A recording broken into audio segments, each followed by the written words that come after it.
오늘 함께 보실 하나님의 말씀 호세아 10장 9절에서 15절에 있는 말씀 함께 보도록 하겠습니다.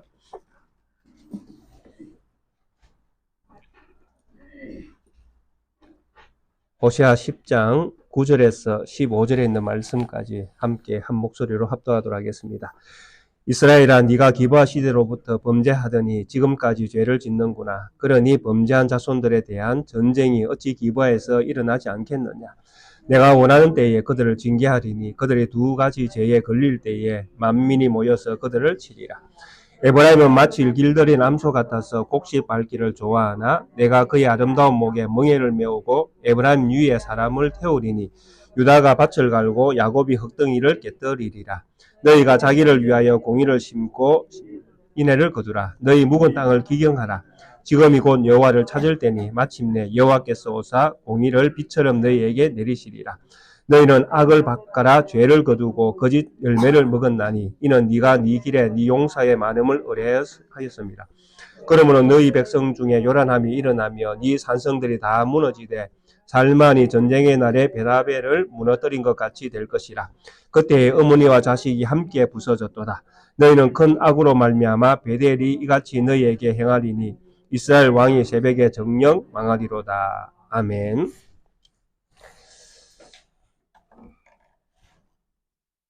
10장 서두에서 이렇게 시작이 되었습니다. 이스라엘은 열매 맺는 무성한 포도나무라.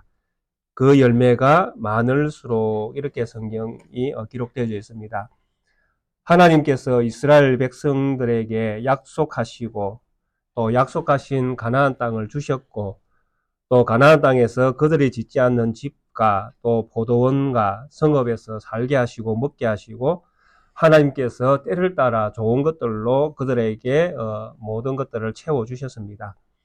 그래서 이 모든 것들이 그들이 처음 애굽에서 나올 때부터 있었던 그 조상 때부터의 기억을 더듬어 보아도 참으로 있을 수 없는 그런 일들이 이스라엘 백성들에게 일어났던 것입니다.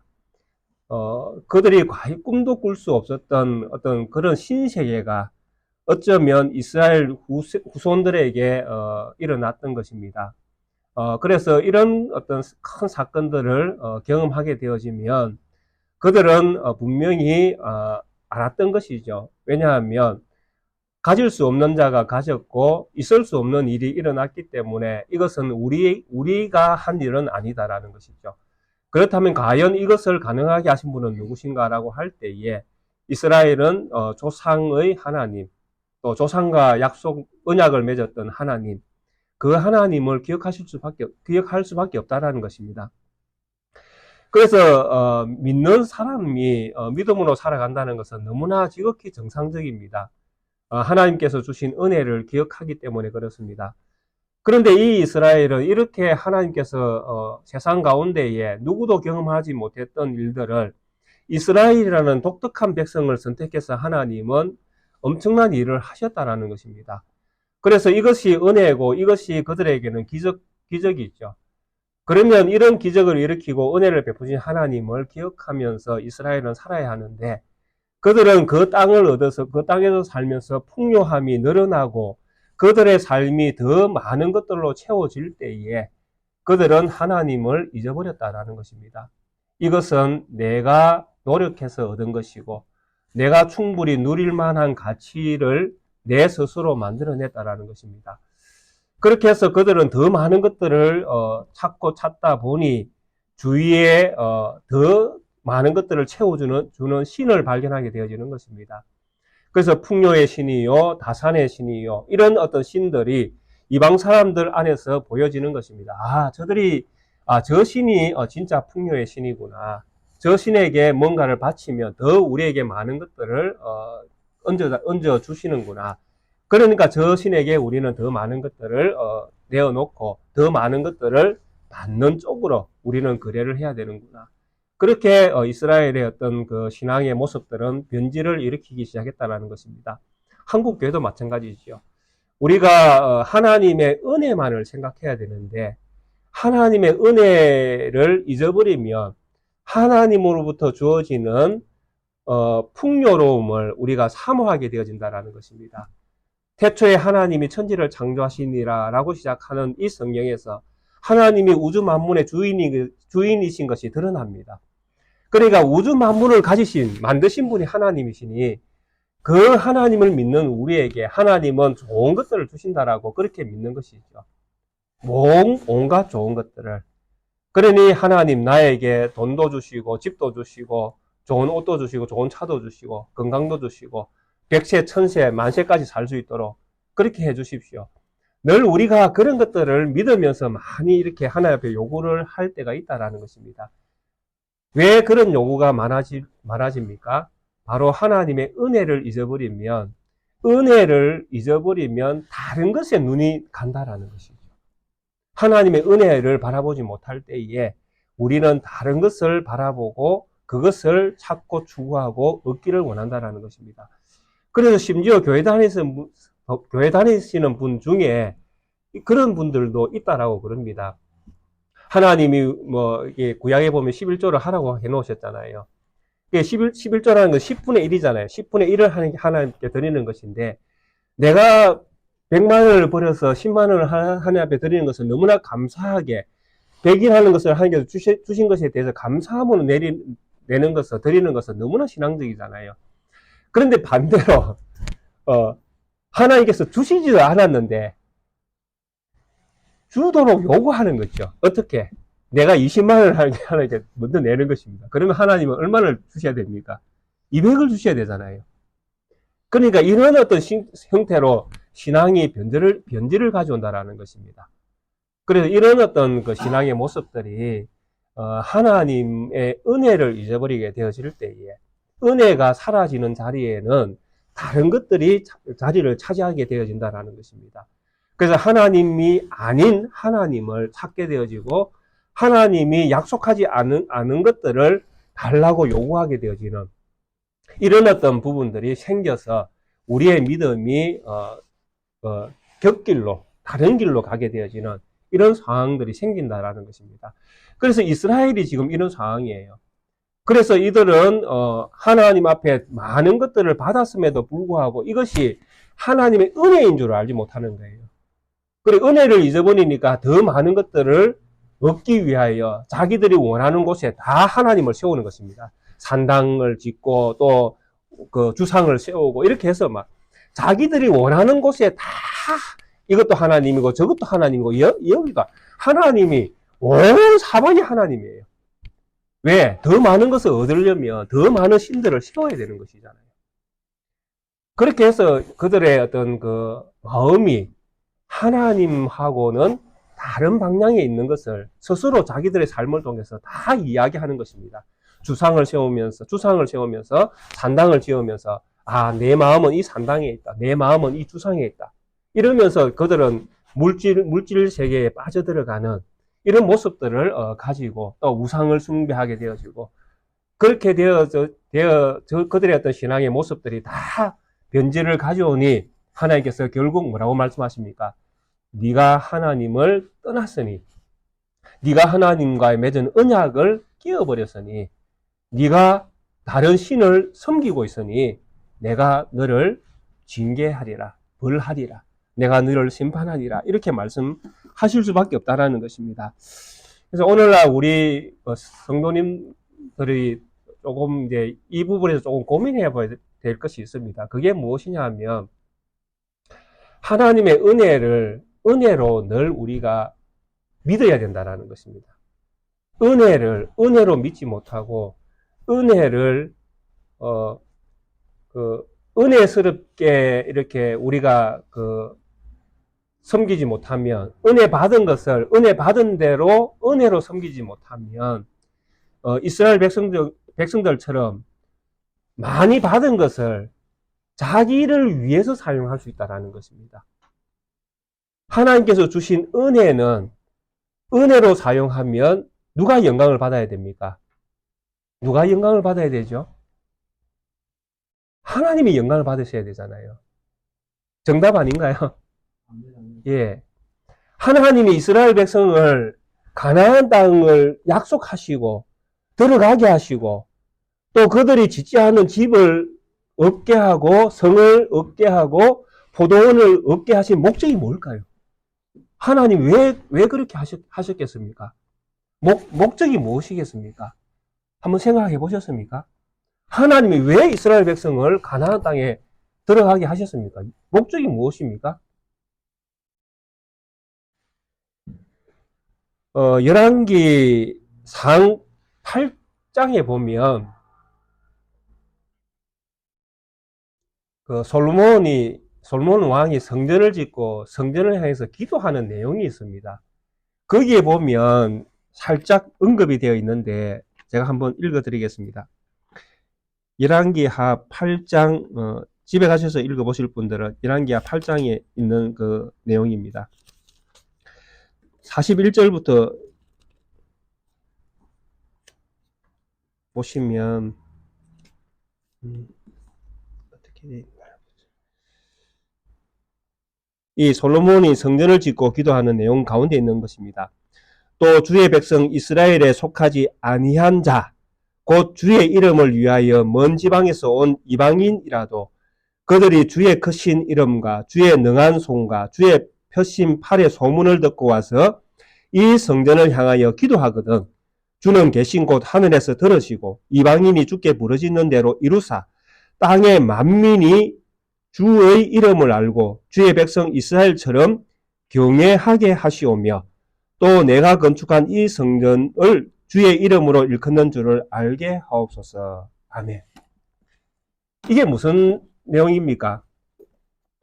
이방인이라도 성전을 향해서 기도할 수 있다라는 것입니다. 솔로몬이 성전은 이스라엘만 기도해야 되는 이스라엘을 위해서 있는 것이 성전이라고 생각하는데 솔로몬의 이 성전을 짓고 난 이 기도의 내용에 보면 이방인이 이스라엘에 대한 하나님의 크신 은총을 듣고 그들이 성전을 향해서 기도해도 하나님 들어주십시오. 이렇게 기도합니다.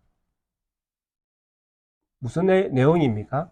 하나님이 이스라엘 백성에게 가나안 땅을 주신 것은 이 가나안 땅을 얻은 이스라엘 안에 하나님이 계신 것을 이방인이 볼 수 있도록 하라는 것이죠. 그래서 이스라엘이 큰 게 아닙니다.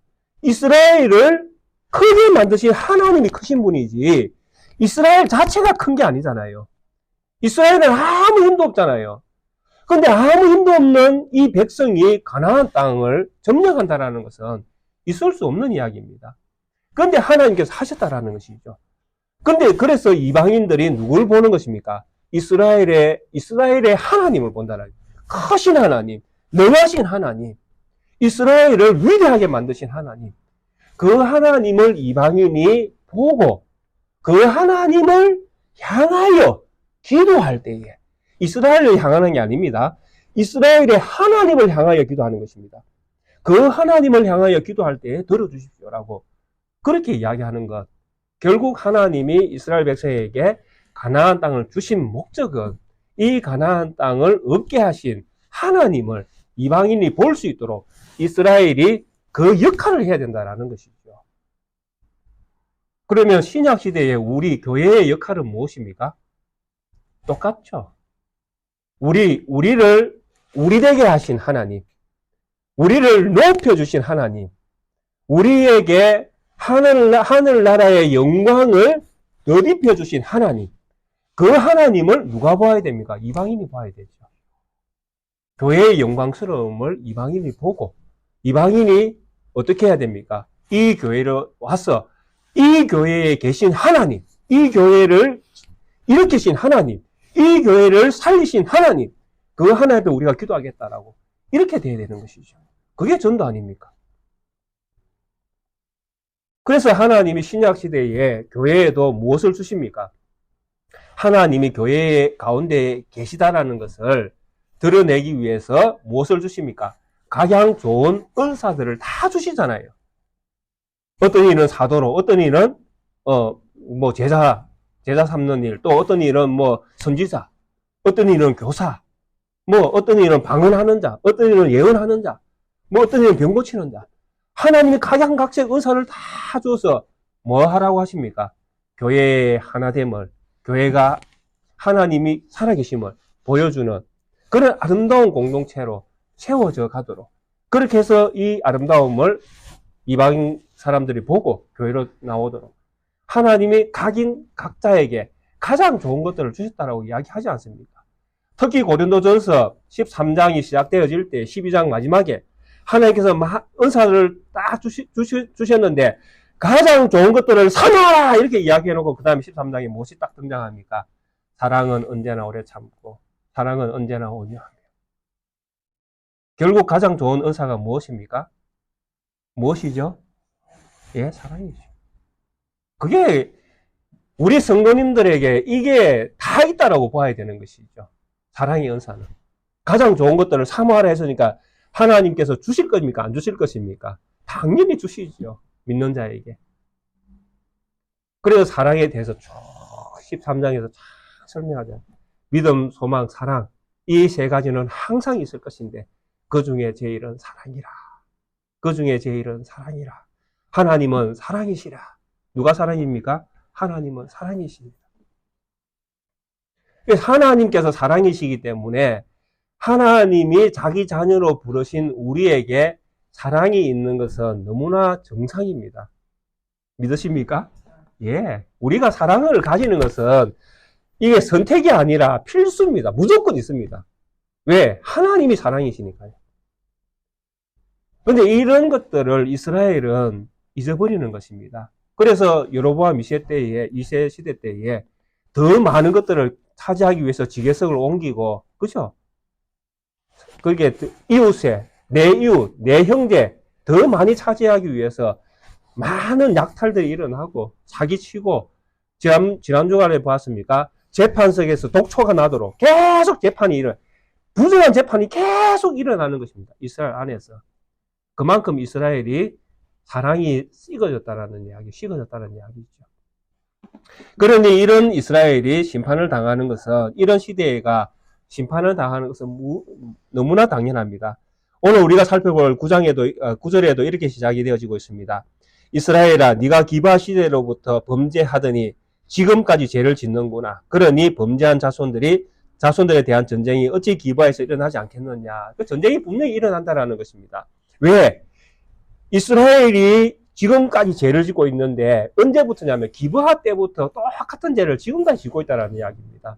기브아 시대는 사사 시대라고 말씀드렸죠. 그때의 음행, 그 음행의 죄가 지금까지 여로보암 2세 때까지 지금까지도 이스라엘은 이 음행의 죄에서 벗어나지 못했다는 것입니다. 그래서 지금까지 죄를 짓는구나. 이거는 이게 음력해서 이제 풀어서 이렇게 해놨는데 원문에 보면 이렇게 되어 있습니다. 너희가 기브아에 서 있구나 이렇게 되어 있습니다. 서 있다라는 기브아에 서 있는 것이죠. 이게 기브아에 왜 서 있습니까? 음행한 그 지역에 왜 서 있습니까? 예, 음행한 사람과 똑같이 그들이 그 일을 하고 있다라는 이야기죠. 그래서 너희가 지금까지 죄를 짓는구나 이렇게 이제 풀어서 설명을 해놓은 것입니다. 그러니까 이스라엘이 계속 어디에 서 있는가 하면 기브아에 그대로 서 있는 것입니다. 기브아는 음행의 장소인데 그러면 거기에 서 있다라는 이야기는 그들이 계속 죄를 짓고 있다는 이야기죠. 그러니까 이런 죄를 짓는 이들에게 하나님께서 어떻게 심판하지 않겠느냐. 그래서 전쟁을 통해서 하나님은 이들을 청소하시기로 그렇게 정하고 계십니다. 그래서 10절에 내가 원하는 때에 그들을 징계하리니 그들이 두 가지 죄에 걸릴 때에 만민이 모여서 그들을 치리라 이렇게 되어 있습니다. 그게 전쟁이 일어나는 것입니다. 그런데 전쟁이 일어나는 조건이 있죠. 어떤 조건입니까? 그들이 두 가지 죄에 걸릴 때에 이렇게 되어 있습니다. 사실 두 가지 죄라는 것이 무엇인지에 대해서는 주석적으로 이렇게 살펴봐도 답이 없습니다. 답이 없기 때문에 추측을 할 수밖에 없는 이런 상황입니다. 근데 추측이라는 것도 범위가 있어야 되지 않겠습니까? 그래서 제가 볼 때에는 이 호세아 시대에 호세아가 지금 예언하고 있는 이 시대에 가장 지금 호세아 성경에서 가장 많이 나오는 죄를 우리가 생각할 수밖에 없습니다. 그러면 가장 많은 언급되어지는 죄가 무엇이겠습니까? 제가 생각할 때는 음행과 우상숭배입니다. 예. 그래서 이 음행과 우상숭배라는 이것이 결국은 이스라엘이 망할 수밖에 없는 죄에 해당된다라는 것입니다. 음행과 우상숭배. 물론 음행할 수밖에 없는 이유와 우상숭배할 수밖에 없는 이유는 딱 한 가지입니다. 호세아가 말하는 것. 음행할 수밖에 없는 이유.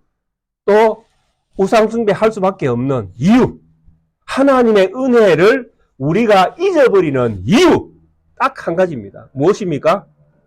호세아를 들었던 우리 성도님들, 호세아를 통해서 무엇이 기억나십니까? 이스라엘이 우상숭배할 수밖에 없는 이유. 그들이 음행할 수밖에 없는 이유. 우리가 하나님의 은혜를 날려버릴 수밖에 없는 이유. 무엇이겠습니까?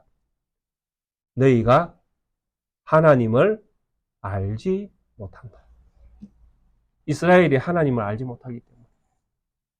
끊임없이 그들이 하나님을 알았다면, 여기서 안다라는 것은 믿음과 같은 이야기로 저는 사용하고 싶습니다. 이스라엘이 안다라는 것, 이스라엘이 하나님을 믿는다라는 것은 너무, 그게 우리가 신앙생활 하는데 가장 중요한 내용이 거기에 포함되어 있어야 된다는 것이죠. 믿는 것, 아는 것. 하나님은 도대체 누구신가? 하나님은 도대체 누구신데 우리가 그분을 믿는가 하는 것이죠. 그러니까 이스라엘 백성들이 아는 하나님은 그냥 풍요를 채워주는 하나님만 있으면 되는 것이죠. 세상이 사람들이 원하는 똑같은 그런 어떤 신이면 딱 좋은 것이죠. 근데 이스라엘의 하나님은 그런 하나님이 아니셨잖아요. 이스라엘의 하나님은 어떤 하나님이십니까? 자비와 은혜가 많으신 하나님이셨잖아요. 이스라엘 안에 나타나신 하나님은 자비와 은혜와 긍휼이 많으신 하나님.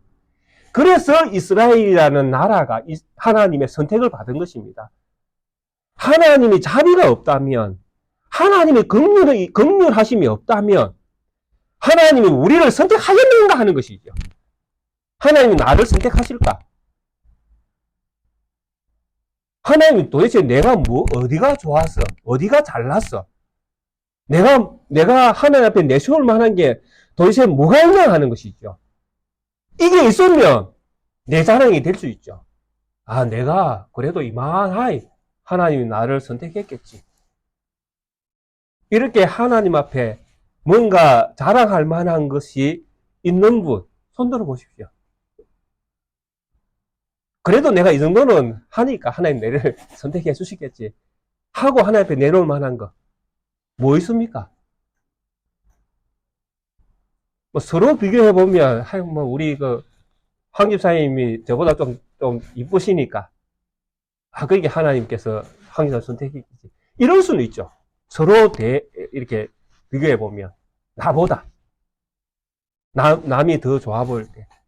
그러나 하나님 앞에 우리가 1대1로 서면 하나님에는 절대 크신, 높으신, 위대하신 하나님 앞에 딱 서면 우리가 하나님 앞에 자랑할 게 없다라는 것이죠. 내세울 만한 게 없다라는 것이죠. 그런데 그 하나님이 너는 내 자녀라 라고 선택해 주셨다라는 것. 그건 하나님의 자비가 없다면 이거는 도무지 설명이 안 된다라는 것이죠. 그런데 이스라엘은 하나님의 이런 은혜를 받고 나서 이 자비로운 하나님을 잊어버렸다라는 것이죠. 무시하고. 이 자비가 없어도 살만하다라고 그렇게 변절이 된 것이죠.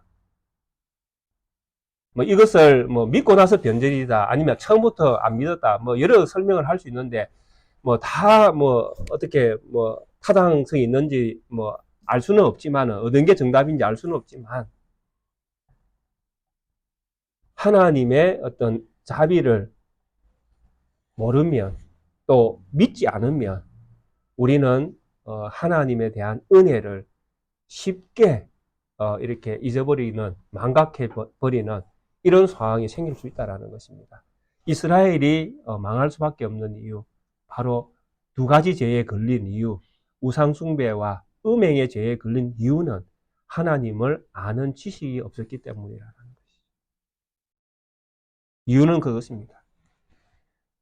그래서 결국 그들은 어디로 팔려갑니까? 아수르로 팔려갈 수밖에 없습니다. 에브라임은 그 이름이 풍성이지만은 결국 그는 쫓겨가서 목에 멍에를 메고 에브라임 위에 사람을 태우고 유다가 땅을 갈고 야곱이 흙덩이를 깨뜨리고 그게 이제 종로를 하는 것이죠. 아수르에 가서 목에 멍에를 메고 위에는 사람을 태우고 흙덩이 일구면서 죽은 자처럼 그렇게 심판의 어떤 그 상황 속으로 이제 그들은 잡혀 들어가는 것. 결국 그들이 다시 어디로 가는 것입니까? 애굽으로 간 것과 똑같아요. 애굽의 상태로 다시 돌아가는 것과 똑같죠. 애굽에서 그들이 뭘 했습니까? 벽돌이나 만들고 지푸라기 주워가 벽돌이나 만들고 부뚜막에서 그냥 겨우 먹을 거 먹어 하면서 그렇게 지내는 것이죠. 이게 이스라엘의 어떤 심판당한, 그래서 하나님께서 그들을 다시 어디로 돌려보냅니까? 벌거벗은 상태로 다시 돌려보내는 것입니다. 아무것도 없는 상태, 어린아이와 같은 상태로 하나님은 이스라엘을 아수르로 다시 보내시는 것입니다.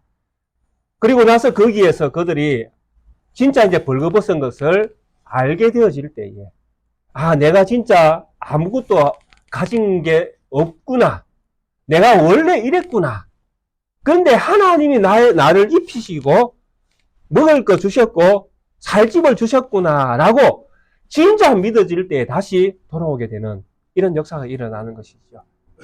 그러니까 하나님께서 우리를 벌거벗은 자처럼 이렇게 만드실 때에 기회가 왔다라고 생각하시면 됩니다.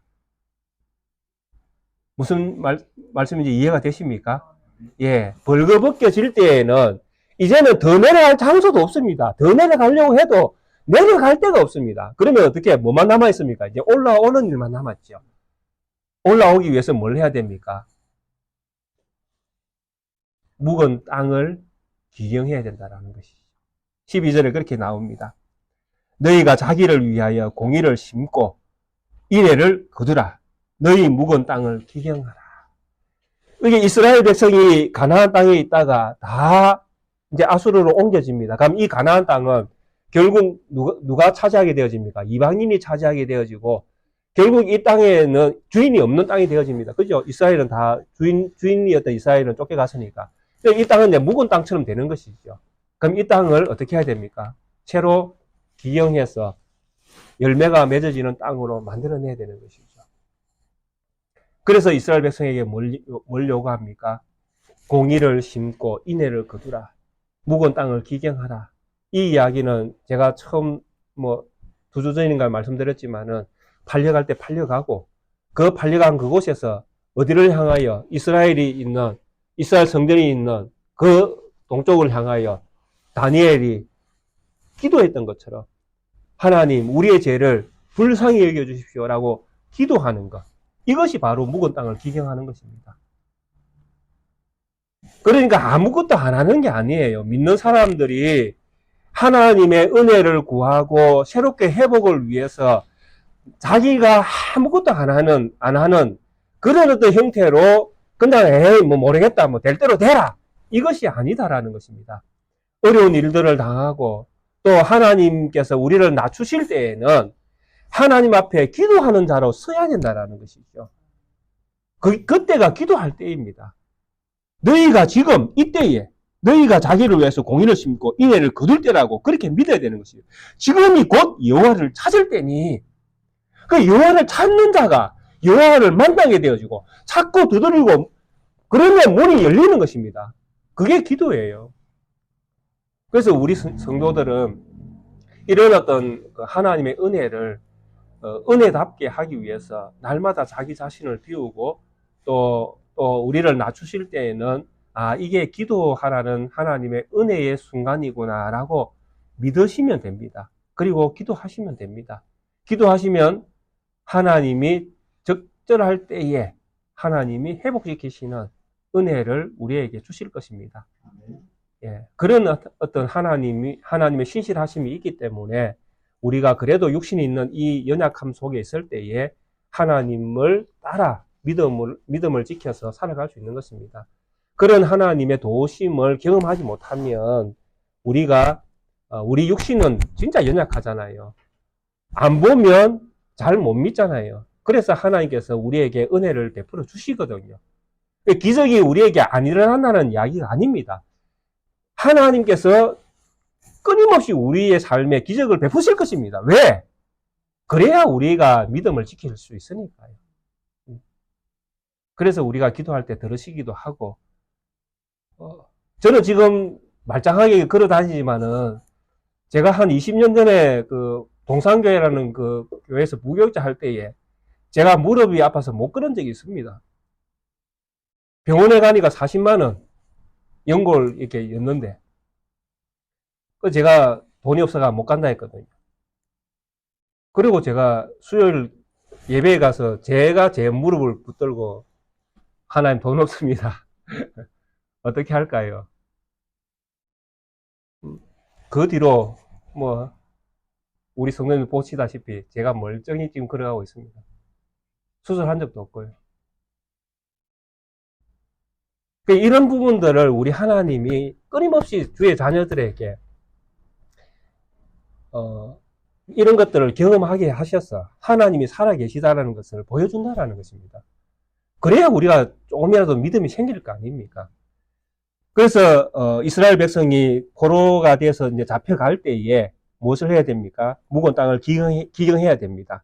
그러면 하나님께서 뭐라고 약속하십니까? 마침내 여호와께서 오사 공의를 비처럼 너희에게 내리시리라. 앞에 보면 너희가 공의를 심으라 이렇게 되어 있잖아요. 너희가 공의를 심고 인애를 거두라 했는데 실제로 공의를 뿌려주시는 분은 누구십니까? 하나님이십니다. 내가 심는 게 아니에요. 내가 심을 수도 없잖아요. 내가 무슨 재주로 공의를 심습니까? 하나님이 심판을 하실 때 그냥 나는 잡혀가는 것 외에는 아무것도 할 게 없습니다. 그런데 이렇게 잡혀가는 이 사람들에게 하나님이 뭘 내려주겠다는 것입니까? 공의를 빛처럼 내려주겠다고 약속을 하십니다. 너는 이제 의롭게 됐다는 약속을 주시겠다는 것이죠. 그러면 내가 의롭게 되어지면 약속을 주시면 어떻게 되어집니까? 이스라엘이 잡혀갔던 아수르에서 돌아오게 되죠. 이게 여기에 벌써 약속이 되어 있습니다. 잡혀가기 전에 이미 하나님은 돌아올 것을 약속해놓고 계시다라는 것이죠. 그러면서 이스라엘에게 뭘 요구합니까? 묵은 땅을 기경하라. 회개하라라는 것이죠. 회개하라. 잡혀가서 회개하고 때를 기다리라. 그러면 내가 반드시 돌아오게 하겠다라는 약속을 하나님께서 주시는 것입니다. 이러니 우리가 믿을 수 있죠. 약속이 없으면 우리는 도무지 믿을 수 없잖아요. 근데 약속이 있기 때문에 다시 주님이 오시겠다는 약속이 있기 때문에 우리는 그 주님 바라보고 믿음을 지켜 살아가고 있지 않습니까? 그러니까 주님이 다시 안 오면요. 예, 안 올 수가 없죠. 성경이 이미 수많은 말씀들을 통해서 약속을 해놓았기 때문에 반드시 오십니다. 그날에 우리는 천국에 들어가니까 그거 바라보고 우리는 믿음을 지켜가는 것입니다. 그런데 이제 이런 약속이 있지만은 결국 이스라엘은 한 번은 망해야 됩니다. 13절부터 15절에 너희는 악을 바꿔라 죄를 거두고 거짓 열매를 먹었나니 이는 네가 네 길과 네 용사의 많음을 의뢰하였습니다. 그러니까 이스라엘이 우상 숭배하고 또 음행한 이 모든 것들은 결국 죄를 이렇게 통하여 그들이 이제 많은 어떤 열매들을 거두게 되는데 이것이 아까 처음에도 제가 말씀드렸지만은 원인이 무엇이냐니까 하나님을 모르는데 그게 주신 이 모든 것들을 주신 것은 하나님이라고 믿어야 되는데 그들은 하나님을 믿고 하나님께서 주신 것들을 고백하는 것이 아니라 그들이 가지고 있는 많은 어떤 것들을 더 의지했다라는 것이죠. 거기에 보면 거짓 열매로 거두은 것 이런 것들을 많이 의지하고 또 그들이 가진 용사 뭐 이렇게 군사력 이런 것들을 많이 의뢰했다라고 그렇게 이야기하지 않습니까? 그러니까 이런 것들이 결국은 하나님께서 전쟁을 일으키실 때에 왕도 소용없었지만 이런 어떤 군사력도 결국은 아무 소용이 없죠. 아수르라는 더 큰 군사를 만날 때에 이스라엘이 가지고 있는 것은 아무것도 아니라는 것이 증명이 되어버리는 거니까요. 그러니까 하나님이 지켜주시지 아니하시면 아무리 많은 군사를 가지고 있다 한들 아무 소용이 없다라는 것입니다. 우리 성도님 집에 금송아지가 얼마나 많이 있는지는 알 수 없지만 그런 것들을 마음에 의지하고 살면 결국 망한다라는 이야기입니다. 누굴 의지해야 됩니까? 하나님을 의지해야 되죠. 우리가 지금 읽었던 13절부터 15절에는 이 내용을 신약에서 가만히 생각해 보면 똑같은 이야기가 있습니다. 제가 참 생각해 보니까 그렇더라고요. 예수님께서 하신 말씀이 생각나면서 이 이야기가 꼭 이 이야기 같구나. 참 사람이 무엇을 의지하는가에 따라서 결국 이 사람이 가는 길이 정해져 있구나. 그리고 그것이 결국 그 사람을 지켜주지는 못하는구나. 지금 이스라엘이 자기가 가진 많은 것들이 자기를 지켜줄 것처럼 그렇게 생각하고 있잖아요. 군사가 나를 지켜줄 것이다.